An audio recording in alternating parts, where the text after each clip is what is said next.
ഹീറോൻ്റെ maverick 440 ഇപ്പോൾ ഇന്ത്യയിലേക്ക് launch ചെയ്തിട്ടുണ്ട്.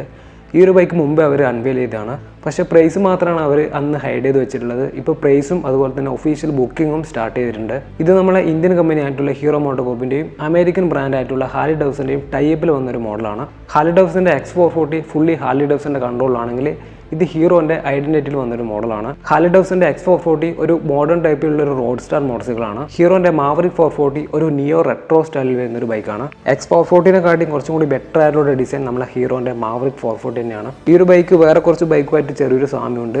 ഹോണ്ടയുടെ CB300Rഉം പിന്നെ TVSൻ്റെ റോണിൻ 225ഉം ആ രണ്ട് ബൈക്കുമായിട്ട് ചെറിയൊരു സാമ്യം ഈ ഒരു ബൈക്കിൻ്റെ ഡിസൈൻ്റെ ഭാഗത്തുനിന്ന് ഫീൽ ചെയ്യുന്നുണ്ട്. ഈ ഒരു ബൈക്കിൻ്റെ ഡിസൈനൊക്കെ ഓക്കെയാണ്, പക്ഷേങ്കിൽ എല്ലാവർക്കും ഇഷ്ടപ്പെടുന്ന ഒരു ഡിസൈനുണ്ട്. ഇത് ഒരു റെട്രോ ബൈക്ക് ഇഷ്ടപ്പെടുന്ന ആൾക്കാർക്ക് കൂടുതലും കണക്ട് ചെയ്യാൻ പറ്റുന്ന ഒരു ഡിസൈനാണ്. ഇനി ഈ ഒരു ബൈക്കിൻ്റെ പ്രൈസ് നോക്കുവാണെങ്കിൽ അത്യാവശ്യം നല്ലൊരു പ്രൈസ് ടാഗിൽ തന്നെയാണ് ഈ ഒരു ബൈക്ക് ഹീറോ കൊണ്ടുവന്നിട്ടുള്ളത്. ഹീറോ ആയതുകൊണ്ട് തന്നെ പ്രൈസ് അത്ര ഹൈ ലെവലിലേക്ക് പോയിട്ടില്ല. ഇപ്പോൾ 3 വേരിയൻറ്റിലാണ് ഈ ഒരു ബൈക്ക് അവൈലബിൾ ആയിട്ടുള്ളത്. ബേസ് മോഡലുണ്ട്, മിഡ് വേരിയൻ്റ് ഉണ്ട്, അതുപോലെ തന്നെ ടോപ്പ് വേരിയൻ്റ് ഉണ്ട്. നമ്മൾ ഹാർലി ഡേവിഡ്സൻ്റെ X440 വെച്ച് നോക്കുമ്പോൾ ഏകദേശം 35,000 രൂപ ഈ ഒരു ബൈക്കിന് കുറവാണ്. പിന്നെ ആ ഒരു ബൈക്ക് വെച്ച് നോക്കുമ്പോൾ കുറച്ച് ഫീച്ചേഴ്സ് കട്ടിങ്ങും ഈ ഒരു ബൈക്കിന് വരുന്നുണ്ട്. ഈ ഒരു ബൈക്കിന് ടെലിസ്കോപ്പ് ഫോർക്കാണ്, ആ ഒരു ബൈക്കിന് UST ഫോർക്കാണ്. പിന്നെ ടോർക്കിലും ചെറിയ മാറ്റമുണ്ട്. ടോർക്ക് കുറച്ച് കുറവാണ് മാവറിക് 440ന്. ബേസ് വേരിയൻറ്റിൻ്റെ എക്സ്ഷോറൂം പ്രൈസ് 1,99,000 രൂപയാണ്. ഇനി ഓൺ റോഡ് പ്രൈസ് നോക്കുവാണെങ്കിൽ 2,36,000 രൂപയാണ് ഓൺ റോഡ് വരുന്നത്. ഈ ഒരു ബേസ് വേരിയൻറ്റ് മോഡൽ ഒറ്റ കളറിലാണ് വരുന്നത്. പിന്നെ സ്പോക്ക് വീലുമാണ്. ഇനി മിഡ് വേരിയൻറ്റ് നോക്കുവാണെങ്കിൽ 2,14,000 രൂപയാണ് എക്സ്ഷോറൂം പ്രൈസ്. ഓൺ റോഡ് പ്രൈസിലേക്ക് വരുമ്പോൾ 2,52,000 രൂപയാണ്. ഇതൊരു അലോയ് മോഡലാണ്. അതുപോലെ തന്നെ 2 കളേഴ്സിലാണ് ഈ ഒരു മിഡ് വേരിയൻറ്റ് വരുന്നത്. ഇനി ടോപ്പ് നോക്കുവാണെങ്കിൽ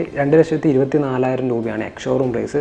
ഓൺ റോഡ് 2,69,000 രൂപയാണ്. ഈ ഒരു ബൈക്കിനും 2 കളേഴ്സിലാണ് വരുന്നത്. പിന്നെ ഡയമണ്ട് കട്ടിലുള്ളൊരു അലോയ് വീലാണ് കൊടുത്തിട്ടുള്ളത്. ഫ്രണ്ടിലൊരു 43 mm ആയിട്ടുള്ളൊരു ടെലിസ്കോപ്പ് ഫോർക്കും ബാക്കിൽ 7 സ്റ്റെപ്പ് അഡ്ജസ്റ്റബിൾ ടിൻ ഷോക്കാണ്. 175 mm ആണ് ഗ്രൗണ്ട് ക്ലിയറൻസ് വരുന്നത്. പിന്നെ അലോയ് വീലുള്ള മോഡലാണെങ്കിൽ വെയിറ്റ് 187 കിലോഗ്രാമാണ്. പിന്നെ വണ്ടിയുടെ ബോഡി പാർട്സ് ഒക്കെ ഫുള്ളി ട്രെല്ലിസ് ഫേബിലാണ് ഈ ഒരു ബൈക്ക് നിർമ്മിച്ചിട്ടുള്ളത്. ഫ്യൂൽ ടാങ്ക് നോക്കുവാണെങ്കിൽ 13.5 ലിറ്ററാണ്. കമ്പനി ക്ലെയിം ചെയ്തൊരു മൈലേജ് 30 to 35 ആണ്. ഇത് നമുക്ക് ഹൈവേ യൂസിനും അതുപോലെ തന്നെ സിറ്റി യൂസിങ്ങിനും ലോങ് ഡ്രൈവിങ്ങിനൊക്കെ പറ്റിയുള്ള ഒരു ബെസ്റ്റ് ബൈക്കും കൂടിയാണ്. ഫുള്ളി LED സെറ്റപ്പിലാണ് ഈ ഒരു ബൈക്ക് വരുന്നത്. ഫ്രണ്ടിലെ ഹെഡ്ലൈറ്റും ബാക്കിലെ ടെയിൽ സെക്ഷനും ഇൻഡിക്കേറ്ററും LED ആണ്. ഇനി ബ്രേക്സിൻ്റെ ഭാഗത്തേക്ക് നോക്കുവാണെങ്കിൽ ഫ്രണ്ടിലും ബാക്കിലും ABS ഉണ്ട്, ഡുവൽ ചാനൽ ABS ആണ്. പിന്നെ ഫുള്ളി ഡിജിറ്റൽ മീറ്റർ കൺസോൾ കൊടുത്തിട്ടുണ്ട്.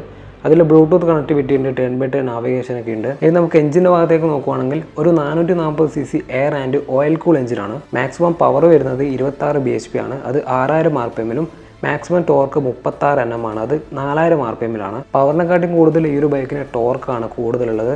ടോർക്ക് ലോ ആൻഡ് ടോർക്ക് നല്ല സ്ട്രോങ് ആക്കിയിട്ട് തന്നെ മാറ്റിയിട്ടുണ്ട്. ഇതൊരു 2 വാൽവ് SOC എഞ്ചിനുള്ളൊരു മോഡലാണ്. ഈ ഒരു ബൈക്കിൻ്റെ പ്രൈസിൽ വരുന്ന മറ്റു ബൈക്ക് നമ്മുടെ ക്ലാസിക് 350 ആണ് എൻഫീൽഡിൻ്റെ.